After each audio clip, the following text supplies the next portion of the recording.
हरियाणा में अब एक बड़ा बदलाव होने जा रहा है। आज हरियाणा दिवस भी है।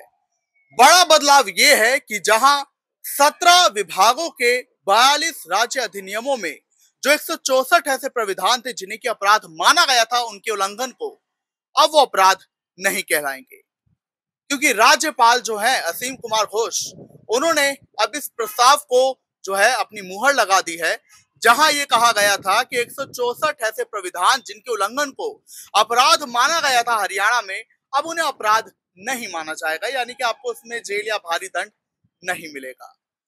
अभी थोड़ी प्रशासनिक लैंग्वेज आपको सरल भाषा में और आपकी ही भाषा में मैं समझाऊंगा। नमस्कार, आप देख रहे हैं की दहाड़, मैं हूं आपके साथ ओम पांडे। तो देखिए, आप अगर सरकार को सरकार नहीं मानते हैं, अपने आप को सरकार समझते हैं, आप अगर सरकारी नियमों की अवहेलना करते हैं, उल्लंघन करते हैं, आप अगर पब्लिक प्रॉपर्टी को अपनी खुद की पिताजी की प्रॉपर्टी समझते हैं, आप अगर खुद की दिक्कत को खत्म करने के लिए दूसरों को दिक्कत देते हैं और शहर को अपना ही मान बैठे हैं कि बस ये मेरी सारी प्रॉपर्टी है, तो इसके लिए अब आपको एक बड़ी सुविधा मिल गई है।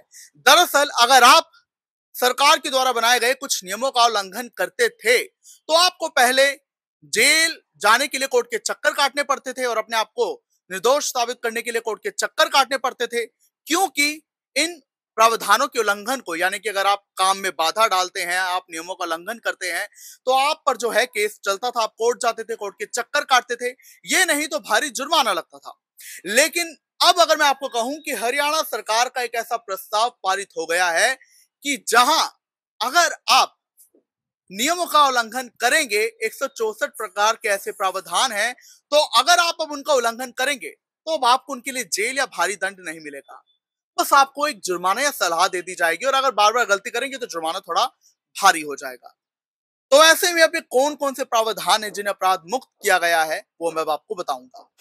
तो इसी कड़ी में आप ये जान लीजिए कि अगर आप पब्लिक प्रॉपर्टी में अपने गाय भैंस बांधते थे, पब्लिक प्रॉपर्टी पर अपना कब्जा कर लेते थे, कुछ ऐसे बाइक रख के या कुछ भी ऐसा करके, तो उसके लिए पहले आप पर कार्रवाई होती थी। लेकिन अब कार्रवाई नहीं होगी, आपको पहले जो है समझाया जाएगा, सलाह आपको दी जाएगी, आप ऐसा ना करें, और 500 रुपए जुर्माना ज्यादा से ज्यादा लगेगा। तो अभी आपको भारी सहूलियत मिली। और इसके अलावा 164 प्रावधान ऐसे हैं जिनके उल्लंघन अगर आप करेंगे तो अब आपको ज्यादा घबराने की जरूरत नहीं है, आप पर कोई बड़ी कार्रवाई नहीं होगी, बस एक छोटी कार्रवाई होगी।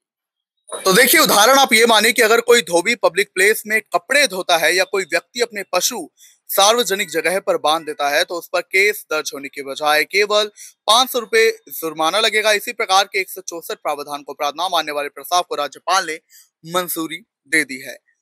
तो आपकी जानकारी के लिए बता दें कि ये जो प्रस्ताव था 12 अक्टूबर को जो है पारित किया गया था कैबिनेट के द्वारा, और अभी चूंकि सत्र नहीं चल रहा है विधानसभा का, तो ये राज्यपाल के पास गया, राज्यपाल ने इसे मंजूरी दे दी है, और अभी से कानून बनाने के लिए, अधिनियम बनाने के लिए विधानसभा के शीतकालीन सत्र में पेश किया जाएगा। और अब मैं आपको वो प्रावधान बताता हूं जो अब अपराध मुक्त हो चुके हैं। तो पहला आपको बता दें कि सार्वजनिक जगह पर जो है अगर आप पशु बांधेंगे तो अब आप पर कोई बड़ी कार्रवाई नहीं होगी, बस आपको 500 रुपए जुर्माना देना होगा। लाइसेंसधारी प्लम्बर अगर तय शुल्क से अधिक मांगता है तो 500 रुपए जुर्माना लगेगा, ठीक है। सार्वजनिक जगह पर यदि धोबी कपड़े धोता है तो 500 रुपए जुर्माना लगेगा। शहरी स्थानीय निकाय में सुअर रखने पर 5000 रुपए जुर्माने का प्रस्ताव है। कोर्ट में झूठा बयान देने पर 50,000 रुपए जुर्माना लगाने का प्रस्ताव है। अब हम आते हैं उस बात पर कि आखिर कौन कौन से अपराधों पर सिर्फ जुर्माना 500 रुपए लगेगा। तो इनमें नए अध्यादेश के मुताबिक पानी की पाइपलाइन तोड़ने या पानी प्रदूषित करने पर 500 रुपए जुर्माना, नगर पालिका की नालियों को क्षति पहुंचाने, जल या सीवरेज कार्यों में बाधा पहुंचाने, सड़क की नियमित रेखा पर भवन निर्माण करवाने, अतिक्रमण हटाने के अनुरोध का पालन न करने, कुत्तों को खुला छोड़ने, परिसर के मालिकों का नाम व पता बताने का अनुरोध न मानने, मेयर किसी निगम प्राधिकरण आदि के कार्य में बाधा डालने, सड़कों पर पशु बांधने व दूध निकालने और बिना परमिशन के नपा बाजारों में बिक्री करने पर 500 रुपए का जुर्माना लगेगा। यानी कि जैसा मैंने कहा कि अगर आप सरकार को सरकार नहीं मानते, खुद को सरकार मानते, यानी कि कामों में बाधा डालते हैं, ये जो भी अतिक्रमण पर कार्रवाई हुई इसे नहीं मानते हैं, कब्जा फिर भी करके रखते हैं, और भी बड़े सारे नियमों का जो आप उल्लंघन करते हैं, तो सरकार ने आपके लिए एक चीज अच्छी कर दी, आप पर ज्यादा बड़ी कार्रवाई नहीं होगी, आप पर बस छोटा सा जुर्माना लगेगा। अब हम आते हैं उन प्रावधानों पर, उन अपराधों पर जहां सिर्फ और सिर्फ 5,000 रुपए जुर्माना लगेगा। नगर निकाय के आदेशों का पालन न करने पर 500 से लेकर 5,000 रुपए तक जुर्माना होगा। सफाई कर्मचारी बिना सूचना के गैर मौजूद रहता है तो विभागीय कार्रवाई के बजाय 1,000 रुपए जुर्माना लगेगा। ज्वलनशील पदार्थ जमा करने पर 5,000 रुपए जुर्माना लगेगा, लेकिन इसमें आप अपील भी कर सकते हैं कि क्यों आपने रखे हुए थे। शहरों में पशुओं को इस प्रकार रखना कि वे स्वास्थ्य के लिए हानिकारक हो तो 500 रुपए जुर्माना होगा। फिर भी यही स्थिति रहने पर जुर्माना राशि 1,000 रुपए होगी। यानी कि अगर आप अब अपने पशु खुले में बांध रहे हैं और उनसे कोई बीमारी फैल सकती है, दिक्कत आ सकती है पब्लिक को, तो भी आप पर 1,000 रुपए जुर्माना लगेगा। अब आते हैं 50,000 का जुर्माना कहां लगेगा। तो नहर को कोई व्यक्ति या वाहन पार नहीं करेगा, ऐसा करने पर 1,000 रुपए जुर्माना और 6 माह कारावास होगा। बार बार उल्लंघन करने पर 1,00,000 रुपए तक जुर्माना हो सकता है। साठ गांठ कर किसी को भगाने का प्रयास करता है या अपराधियों की घरों में तलाशी के लिए सहयोग नहीं करता है तो 50,000 रुपए जुर्माना लगेगा। सूर्यास्त के बाद वह सूर्योदय से पहले लकड़ी की बिक्री करेगा तो 50,000 रुपए का जुर्माना होगा।